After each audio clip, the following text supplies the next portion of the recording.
하나님의 말씀 신명기 26장 10절부터 11절까지의 말씀 다 같이 한 목소리로 읽겠습니다.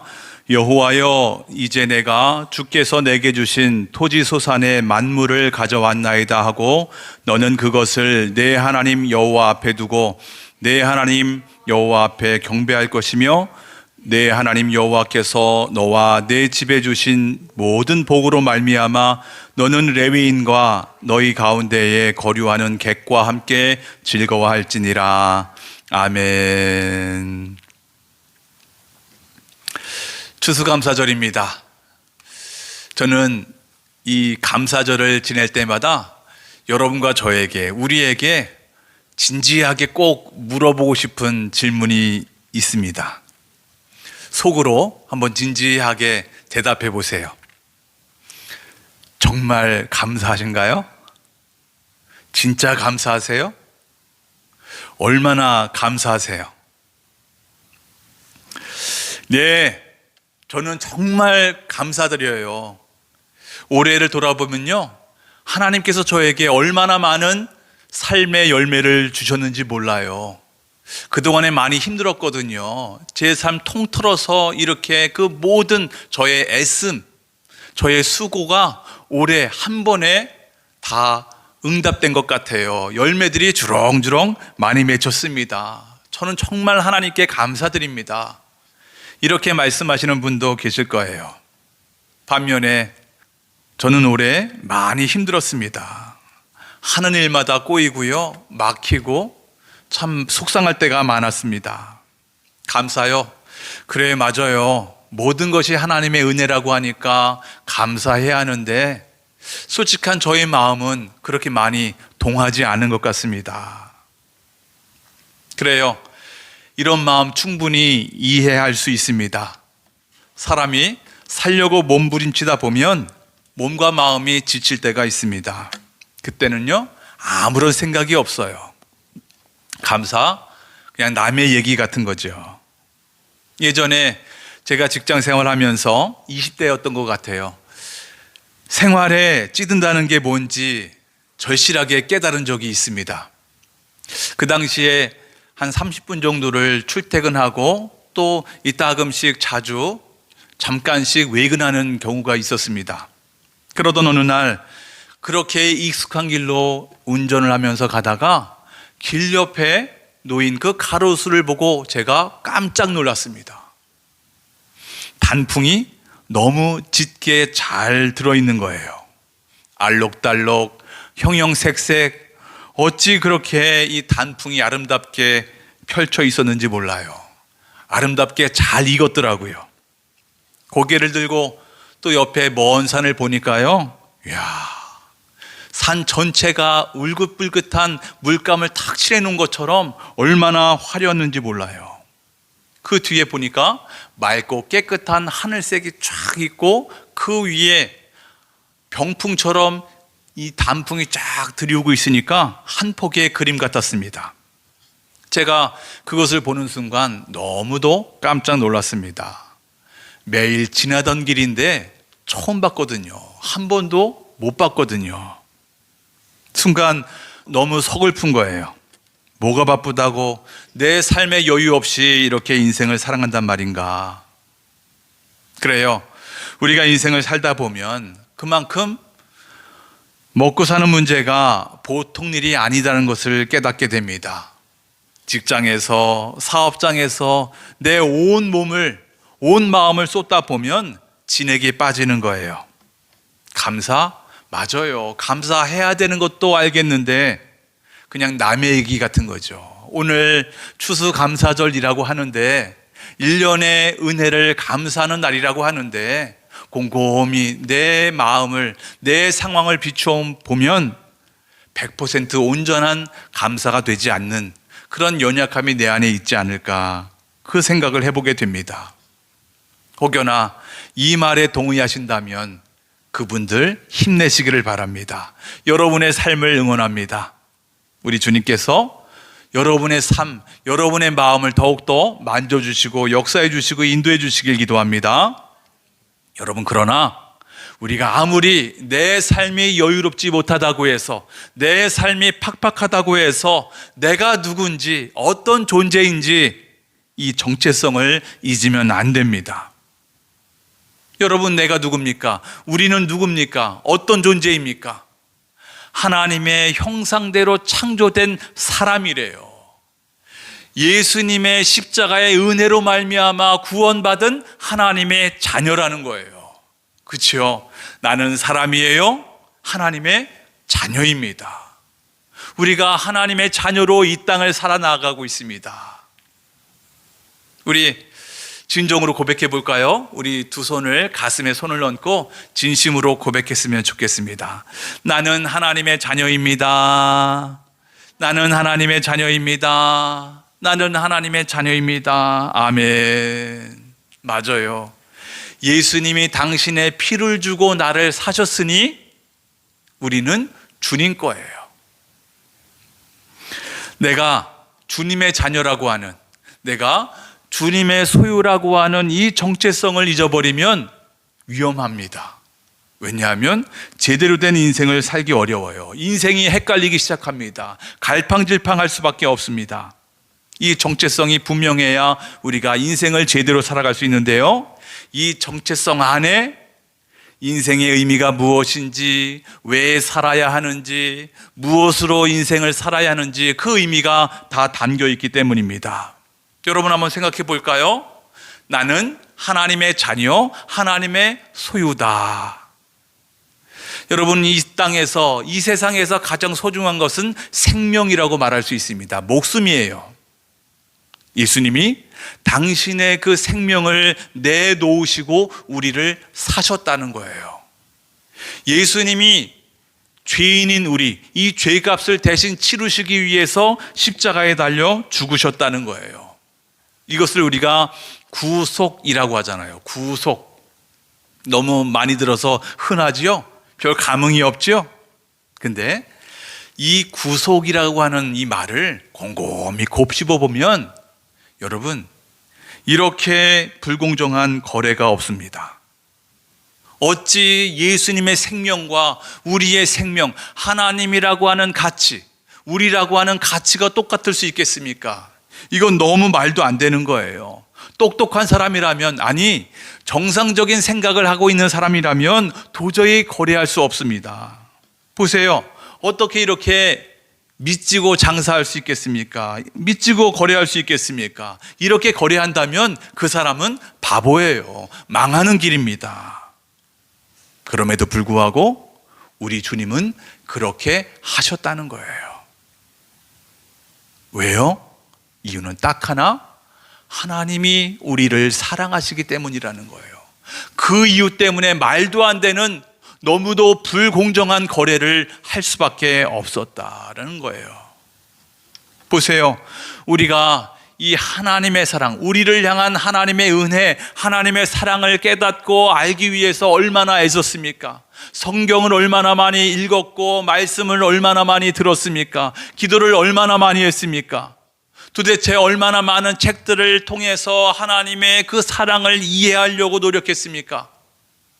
아무리 고민해봐도요, 그래도 잘 모르겠어요. 정말 모르겠어요. 도대체 우리를 향한 주님의 사랑이 얼마나 큰지, 얼마나 깊은지, 얼마나 넓은지, 얼마나 높은지 그 사랑을 헤아릴 수가 없단 말이에요. 가늠이 안 돼요. 그래요. 그의 사랑을 다 알 수도 없고 이해할 수도 없지만 그럼에도 우리는 작은 깨달음이 있어요.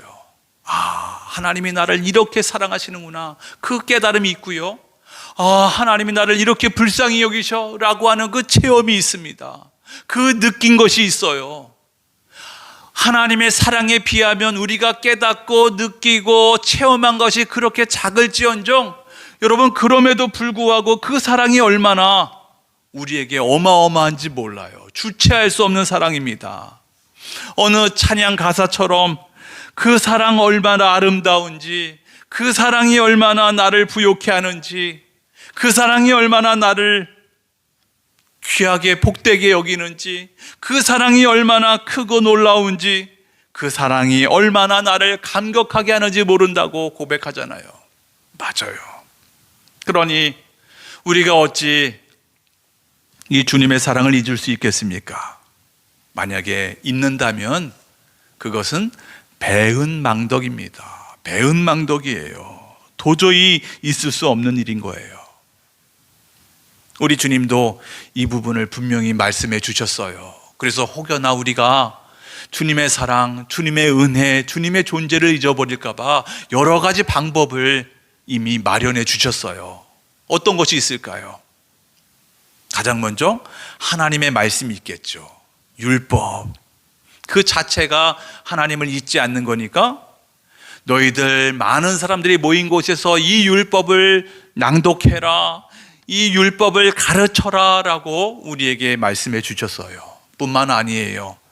절기를 만들어서 그 절기를 통해서 은혜를 잊지 말아라, 은혜를 기억해라. 오늘 우리가 추수감사절이라고 하는 이 절기가 있고 이 절기를 지키는 이유는 하나님이 우리에게 베풀어 주신 은혜와 사랑을 잊지 않는 방법인 것이죠. 또 때로는 어떤 특정한 물건이나 아니면 이 기념물을 만들어서 우리의 이 시각적인 효과, 눈으로 직접 보고 하나님의 은혜를 상기하라고 말씀해 주신 적도 있습니다. 그 외에 주님의 은혜를 잊지 않고 기억할 수 있는 방법 뭐가 있을까요? 감사가 있습니다. 감사. 오늘 함께 나누고 싶은 감사입니다. 다시 한번 말씀드립니다. 이 감사야말로 우리가 받은 그 은혜를 잊지 않는 방법입니다. 보세요. 우리가 하나님께 감사하는 것은 세상에서 말하는 감사와 전혀 차원이 다른 겁니다. 여러분, 우리가 이 땅을 살면서 어떤 감사와 고마움이 있죠? 함께 해줘서 고맙습니다. 저를 도와주셔서 고맙습니다. 베풀어 주셔서 고맙습니다. 가르쳐줘서 고맙고요. 함께 기뻐해주고 함께 울어줘서 고마워. 때로는 오히려 반대로 나랑 거리를 조금 두어서 나를 지켜봐줘서 너무 고마워. 밥 한 번 사줘서 고맙습니다. 용돈 주셔서 고맙습니다. 우리가 얼마든지 이렇게 저렇게 인생을 살면서 감사를 고백하잖아요. 참 이런 감사도 귀한 거죠. 좋은 거예요. 그럼에도 이런 감사들은, 이런 고마움들은 내가 받은 만큼 그대로 돌려주거나 아니면 다른 어떤 친절로 보답할 수 있어요. 그러나 하나님이 우리에게 베풀어 주신 이 호의, 이 사랑, 이 은혜는 차원이 다른 겁니다. 나의 죄 문제를 해결해 주신 거예요. 내가 도저히 해결할 수 없었거든요. 우리에게 생명을 주셨습니다. 내가 도저히 갚을 수 없는 은혜들입니다. 그 은혜에 감사하지 않을 수가 없어요. 여러분 그거 아세요? 이 감사라고 하는 이 말에 빚졌다라고 하는 의미가 있어요. 내가 빚을 졌다라는 것이죠. 그러니까 내가 하나님께 감사합니다라고 하는 그 의미는 내가 하나님께 생명의 빚을 졌습니다. 이것을 인정합니다. 잊지 않겠습니다. 기억합니다. 라고 하는 의미예요. 하나님께 감사하며 삽니다. 라고 하는 것은 내가 주님께서 베풀어 주신 그 은혜를 기억하며 살고 있습니다. 라고 하는 의미입니다. 만약에 그러다가 어느 순간 내가 감사하지 않는다? 하나님이 나에게 베풀어 주신 그 은혜를 잊고 있구나 라고 하는 것입니다. 그러니까 우리는 늘 감사해야 한다는 것이죠. 그러면 여기서 아주 중요한 질문 하나 하겠습니다. 그래요. 하나님께 엄청난 사랑과 은혜를 받았어요. 이 은혜와 사랑을 어떻게 감사할 수 있을까요?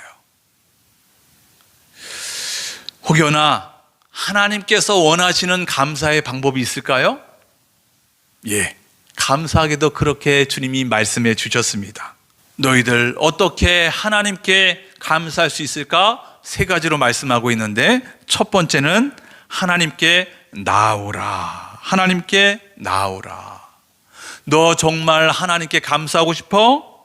그러면 하나님께 나와봐라. 이 말씀이 1절, 2절인데요. 세 번역으로 읽어보겠습니다. 시작. 주 당신들의 하나님이 당신들에게 유산으로 주시는 그 땅에 당신들이 들어가서 그것을 차지하고 살 때에 당신들은 주 당신들의 하나님이 당신들에게 주시는 땅에서 거둔 모든 농산물의 첫 열매를 광주리에 담아서 주 당신들의 하나님이 자기의 이름을 두려고 택하신 곳으로 가지고 가십시오. 아멘. 지도를 한번 볼까요? 지금 이 사람들이 여기 빨간색 모압 평지에 있습니다.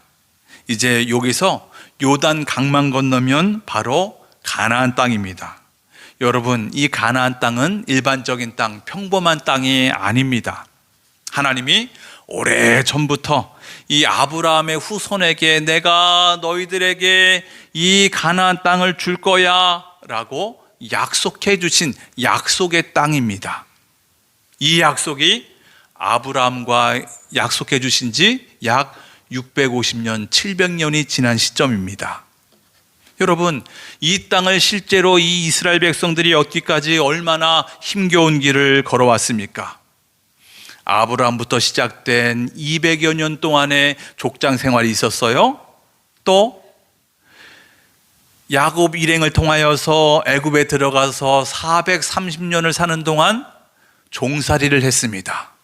그리고 하나님의 은혜로 구출을 받아서 광야에서 40년의 인생을 사는 동안 얼마나 혹독한 이 훈련을 마쳤습니까? 그리고 얻게 되는 이 약속의 땅입니다. 그곳에서 이스라엘은 하나님의 언약 백성으로서 잘 살아야 합니다. 여러분, 이것을 하나님의 입장에서 바꿔보면 하나님이 얼마나 기대를 하셨겠습니까? 약속하신 지 수백 년 만에 드디어 약속을 이루시기도 하고 그 이스라엘 백성들과 함께 살면서 어울려갈 생각을 하니까 얼마나 설레고 기대하셨겠습니까? 그래서 이 모세가 마지막으로 그 가나안 땅에 들어가기 바로 직전에 설교하는 거예요. 사랑하는 여러분, 이제 여러분들은 가나안 땅으로 들어가게 될 겁니다. 그 가나안 땅이 어떤 땅입니까? 하나님이 선물로 여러분에게 주시는 땅입니다. 여러분은 그곳에서 하나님의 자녀로서, 하나님의 신부로서 최선을 다해서 성실하게 잘 살아야 합니다. 여러분들이 그곳에 가서 이제 정착을 합니다. 집을 짓고 잘 살게 될 터인데 농사도 짓게 되면 풍성한 수확도 열매도 얻게 됩니다. 만약에 그렇게 그 가을에 풍성한 열매를 맺게 되면 어떻게 하라고요? 모든 농산물의 처음 열매를 하나님께서 택하신 곳으로 가져가라 라고 이렇게 이야기합니다. 첫 열매를 하나님께 드려라 라고 말씀해 주고 있는 거예요. 여러분, 이게 무슨 의미겠습니까? 첫 번째 열매래요. 우선순위를 이야기하는 거예요. 첫 번째다. 그리고 네 호주머니에 넣는 게 아니라 먼저 첫 번째로 하나님 앞으로 가져와라. 여러분, 이것도 우선순위예요. 하나님의 주권을 인정하라는 거예요. 아이들과 식사를 합니다. 아이들이 처음에는 맛있는 반찬이 나오면 탁 집어서 어디로 가겠습니까? 내 입으로 쏙 들어가는 거예요. 근데 시간이 지나고 아이들이 크고 가르쳐 주니까 아이들이 내 입이 아니라 엄마, 아빠의 그 밥그릇 속에 넣어주는 거예요. 여러분, 우리의 신앙도 마찬가지예요. 그러나 한번 곰곰이 생각해 보세요. 이 농사꾼의 입장에서 생각해 보세요. 농사 짓는 게 그리 쉬워요? 아니요. 땀을 많이 흘려야 됩니다. 눈물도 흘려야 될 때도 있을 겁니다. 기나긴 시간 동안 인내하고 마음을 졸여야 합니다. 그래야 인내가 드디어 맺히는 것 아니겠습니까? 그렇게 내 온 힘과 마음을 다해서 농사지어서 수확을 했는데, 아니 이게 하나님 거라고요? 아니 내가 얼마나 힘쓰고 애쓰고 땀 흘렸는데 이건 내 거예요. 내 호주머니 속에 넣어야 해요. 여러분 얼마든지 그럴 수 있죠. 그러나 알죠. 이 땅, 내가 농사질 수 있는 이 땅 하나님이 나에게 주셔서 내가 농사를 지을 수 있었구나. 나에게 건강을 주셨기에 농사를 지을 수 있었구나. 열정도 주시고 기술도 주셨기 때문이었구나. 또 때에 따라 알맞게 햇빛도 내려주시고 비도 내려주셔서 이렇게 풍성한 열매를 맺을 수 있게 된 거구나. 이게 바로 하나님의 은혜였구나. 하나님의 사랑이었구나. 그 은혜로 말미암아 내가 이렇게 풍성하게 열매를 맺을 수 있었구나 깨닫게 된 거예요. 이 진리를 알기에 이 모든 것의 주인은 내가 아니라 하나님이구나. 하나님께 감사해야 되는구나. 이렇게 고백할 수 있는 것입니다. 뿐만 아니에요. 여러분, 하나님께 드리되 혼자 감사하지 말래요. 혼자 감사하지 말라고 합니다. 제사장 앞에서, 하나님 제단 앞에서 공식적으로 드리라는 거예요. 그 말씀이 4절입니다. 제사장은 내 손에서 그 광주리를 받아서 내 하나님 여호와의 제단 앞에 놓을 것이며. 아멘. 우리가 이런 얘기는 많이 들어봤을 거예요. 여러분, 혼자 예배 드리는 거 아니에요. 어쩔 수 없이 어떤 특별한 상황이 있어서 혼자 예배하는 것은 간혹 가다가 그렇게 드릴 수 있지만 일반적으로 혼자 드리면 안 돼요. 함께 예배해야 되는 거예요. 많이 들어보셨죠? 근데 오늘 성경에서는 말합니다. 감사도 혼자 하지 말라는 거예요. 공적인 예배를 통해서 감사하라는 거예요. 그 말씀이 오늘 말씀에 쭉 나오게 되는데 어떻게 이 공적인 예배를 통해서 감사할 수 있을까? 그 감사 예배를 드리면서 반드시 해야 될 게 뭘까? 여러분, 이것이 하나님이 오늘 본문을 통해서 우리에게 주시는 어떻게 감사할까 두 번째 방법입니다. 첫 번째 뭐라고요? 하나님께 나아가라. 하나님의 주권을 인정하라는 거예요. 우선순위예요. 두 번째는 하나님 앞에 나와서 감사를 고백해라. 감사의 예배를 드리면서 고백하라는 거예요. 우리가 하나님을 향해서 감사할 때 가장 중요한 게 고백입니다. 고백. 신앙 고백이라고 말할 수 있습니다. 이런 자세가 있으면 우리가 하나님의 주권을 인정하는 것 너무나도 당연하다고 이야기할 수 있는 겁니다. 하나님 앞에 나아가고 감사의 예배를 드릴 수 있는 것은 이 진정한 신앙 고백이 있기 때문인 거예요. 그럼 과연 하나님의 자녀들이 이 공적인 예배를 통해서 어떤 감사의 고백을 드려야 할까요? 그 말씀이 5절부터 9절까지의 말씀인데요. 핵심만 살펴보겠습니다. 여러분은 주님 앞에 나아가서 이렇게 고백하라. 첫 번째 5절 말씀인데 다 같이 읽어봅니다. 시작. 내 조상이 방랑하는 아람 사람이었습니다. 이렇게 고백하래요. 비천하고 보잘것없는 그런 떠돌이였습니다. 내 존재가 그렇다는 거예요. 마치 성경에 뭐라고 말씀합니까? 사람의 존재라고 하는 것은 하나님이 땅의 티끌로 너희들을 만들었다라고 하잖아요. 아무것도 아닌 존재라는 것이죠. 그것을 고백하라는 거예요. 나 자신이 어떻다고요? 땅의 티끌로 만들어진 나 아무것도 아니에요 라고 하는 이 고백부터 우리의 신앙이 시작된다는 것이죠. 두 번째 뭐라고 고백하라고 말씀합니까? 6절에 나 고난당했어요.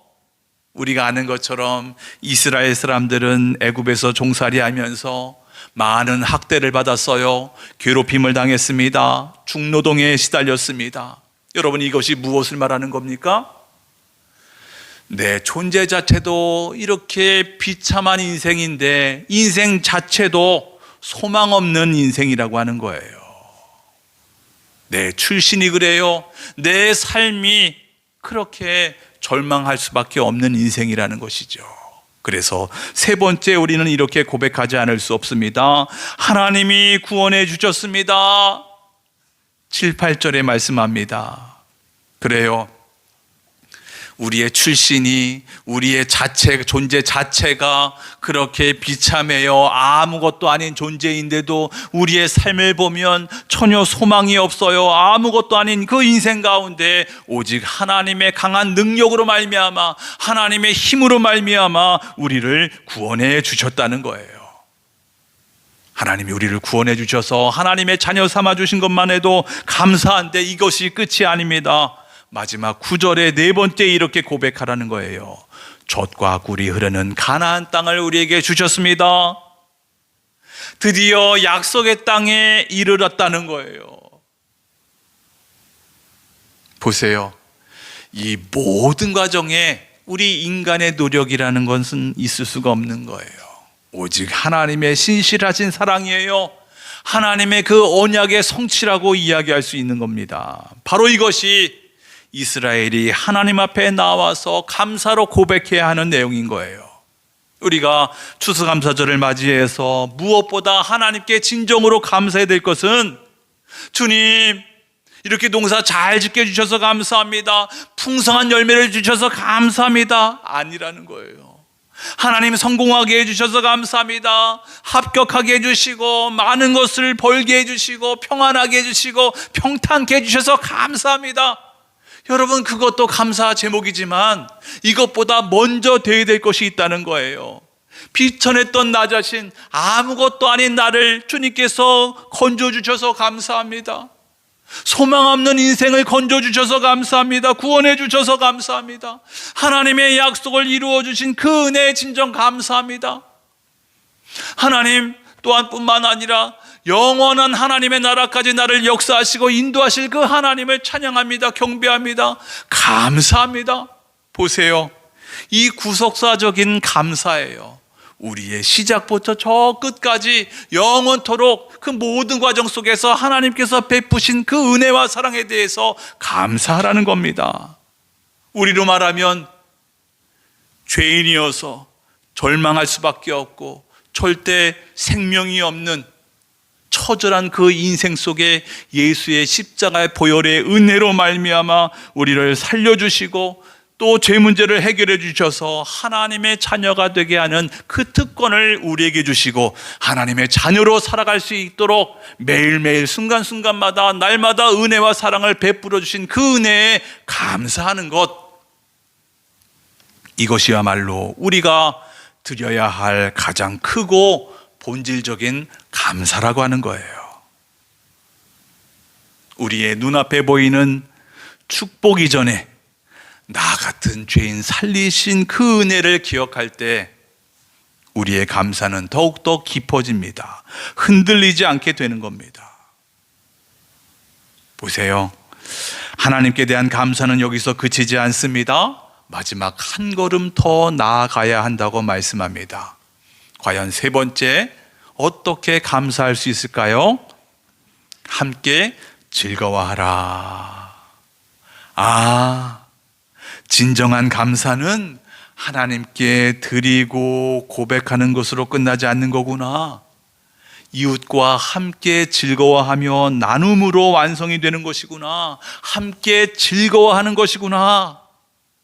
그 말씀이 11절에 말씀하고 있습니다. 다 같이 읽어보겠습니다. 내 하나님 여호와께서 너와 내 집에 주신 모든 복으로 말미암아 너는 레위인과 너희 가운데 거류하는 객과 함께 즐거워할지니라. 아멘.